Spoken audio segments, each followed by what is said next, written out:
mau.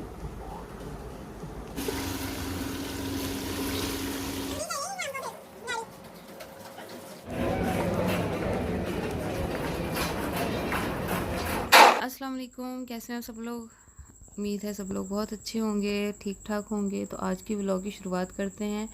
आज बस ऐसे एक रैंडमली व्लॉग है और मैं गई थी अपने ससुराल, तो ये कुछ क्लिप्स वहाँ की हैं। और वहाँ पे ज़ईम अपने दादा के साथ खेल रहा था, मौज मस्तियाँ कर रहा था। घर में दूसरे बच्चे नहीं हैं फ़िलहाल, वो अपने नानों के घर गए हुए हैं। तो ज़ईम अकेला होता है, जब जाता है तो फिर अपने दादा अबू के साथ या पप्पा के साथ खेल लेता है, थोड़ा सा एंजॉय कर लेता है। तो बस बच्चे भी आने वाले हैं, फिर उनके साथ खेलेगा। इसकी बच्चों के साथ ज़्यादा बनती है, थोड़ी बच्चों के साथ ज़्यादा इंजॉय करता है। तो यहाँ पे अपने ताया अबू के साथ गाड़ी साफ़ करवाने लगा था। उनको कह रहा था कि चले मैं धुलवाता हूँ आपके साथ ना गाड़ी। तो यहाँ पे गाड़ी धुल रही थी। दरअसल भाई को छुट्टी थी, तो भाई ने कहा चलो आज गाड़ी धो लेते हैं। तो इसलिए यहाँ पे गाड़ी धोई जा रही है और ज़ईम भी उनकी हेल्प करवा रहा है। दरअसल ज़ईम की एक्टिविटी चाहिए होती है, ज़ईम कोई ना खेलने के लिए नहीं तो इसी तरह की कोई अजीबोगरीब सी एक्टिविटीज़ चाहिए होती हैं, ताकि वो अपना इंजॉय पूरा कर सके। और बच्चों को गर्मी तो लगती नहीं है, जितना मर्ज़ी उनको कही जाए जाओ कि आके बैठ जाओ आराम सुकून से पंखे के नीचे आके बैठ जाओ, लेकिन उन्होंने बात तो माननी नहीं होती। तो वो करते वही कुछ हैं जो उनको चाहिए होता है, जो उनकी मर्ज़ी होती है।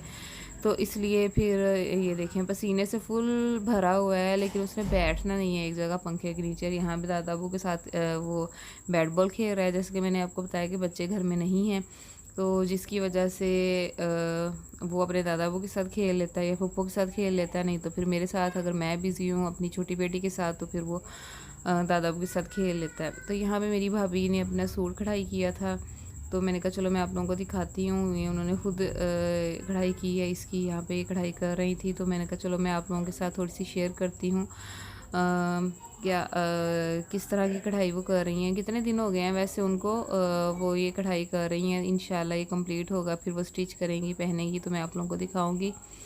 और ये देखें यहाँ पे मैं पूरा खोल के दिखाती हूँ। ये गले की कढ़ाई है थोड़ी सी, और थोड़ी सी दामन पे कढ़ाई है, और बाजू भी है। अभी बाजू हुए नहीं थे, बाजू पे भी कढ़ाई रहती है। शर्ट की कंप्लीट हो गई है, तो ये शर्ट की कढ़ाई है। इसके बाद फिर बाजू जब कंप्लीट हो जाएंगे तो मैं आप लोगों को वो भी दिखाऊंगी। ये देखें यहाँ पे कुछ इस तरीके से ये कढ़ाई हो रही है।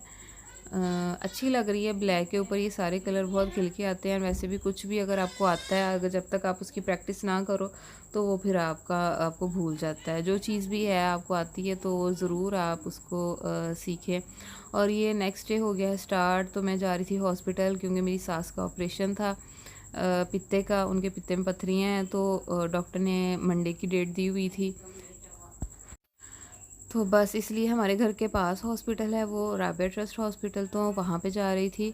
तो मैं ये गलियों के अंदर अंदर से गुजर के जा रही थी ताकि मैं जल्दी पहुँचूँ। वैसे सड़क से भी रास्ता आता है, लेकिन वो थोड़ा दूर पड़ जाता है, तो ये अंदर अंदर से थोड़ा इजी पड़ जाता है, और थोड़ा पास में था, तो इसलिए मैं जा रही थी वहाँ पे ताकि जल्दी जल्दी पहुँच जाऊँ। सुबह सुबह का टाइम था, 10 बजे का डॉक्टर ने दिया ताकि चेकअप वगैरह कर ले। तो इसलिए मैं बच्चों को नाश्ता वगैरह करवा के और नहला धुला के उनको घर ही छोड़ के, तो मैं खुद ही अकेली जा रही थी।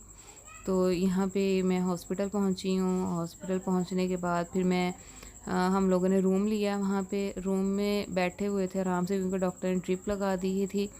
तो उसका कोई प्रोसीजर होता होगा जो स्टार्ट करने का ऑपरेशन, उससे पहले उन्होंने मतलब 10 बजे डॉक्टर ने बुलाया था, और शाम को 4:15 पे जाके ऑपरेशन स्टार्ट हुआ था। ऑपरेशन में भी काफ़ी टाइम लग गया था, कोई 1.5 घंटा तो लग ही गया था इनको ऑपरेशन थिएटर में। वहीं पे थी। ये थोड़ा सा रूम टूर है हॉस्पिटल का वैसे तो अल्लाह माफ़ करे, हॉस्पिटल चले जाओ तो बंदा खुद ही डिप्रेस हो जाता है इतने पेशेंट देख के। तो अल्लाह हर एक को अपने हिफ्ज़ ईमान में रखे। और बस सेहत और तंदुरुस्ती हज़ार नेमत है, इससे अच्छी कोई और चीज़ नहीं है। इंसान सेहतमंद है तो सब कुछ ही है। और हम यहाँ पे बाहर बैठे वेट कर रहे थे कि कब ऑपरेशन ख़त्म हो, कब ऑपरेशन ख़त्म हो। काफ़ी टाइम लग गया था, खड़े खड़े हम थक भी गए थे, क्योंकि बैठने की जगह नहीं थी, इतना रश था। क्योंकि वहाँ पे 2-3 तरह के ऑपरेशन हो रहे थे, किसी का आँख का था, किसी का कुछ था, तो बहुत से लोग जमा हुए हुए थे और बहुत ही रश था, बैठने की जगह नहीं थी बिल्कुल भी।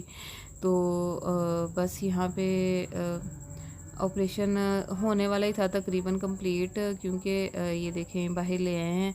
तो उस टाइम पे उनको एनेस्थीसिया दिया हुआ था, बेहोश थी, उनको कुछ पता नहीं था। तो मैं भी बस पहले तो बड़ी घबरा रही थी वीडियो बनाते हुए, फिर बस मैंने ऐसे करके कैमरा नीचे छोड़ दिया और बस जो भी बना है तो वो फिर बन गया। तो बस जी अब उनको रूम में शिफ्ट कर रहे थे और इनको जैसे ही मतलब कि बेड पे लटाना था, क्योंकि वो खुद बेहोश थी, तो यहाँ पे बेड पे लटाना था उनको। तो उनको जैसे ही बेड पे लटाया था तो उनकी तबीयत काफ़ी ख़राब होने लग गई, मतलब कि उनको वॉमिट हो गई थी, क्योंकि डॉक्टर ने पहले बताया था कि इनको एनेस्थीसिया दिया है और इसमें दिल ख़राब होता है, थोड़ा बहुत दिल ख़राब होगा, तो इसकी कोई टेंशन वाली बात नहीं है। तो ये अगले दिन की थोड़ी सी क्लिप थी, थोड़ी वो बेहतर हुई थी, तो डॉक्टर ने कहा था इनको चला फिरा के देखना है आपने, जितने चले फिरेंगी उतना ही इनके लिए अच्छा होगा, और उनको थोड़ा बहुत लिक्विड खाने के लिए देना है, तो वो फिर उनको दे रहे थे। तो बस जी इसी के साथ मेरे आज का व्लॉग का एंड होता है। तो अपनी दुआ में याद रखिएगा, बहुत सारा प्यार। अल्लाह हाफिज़, बाय बाय।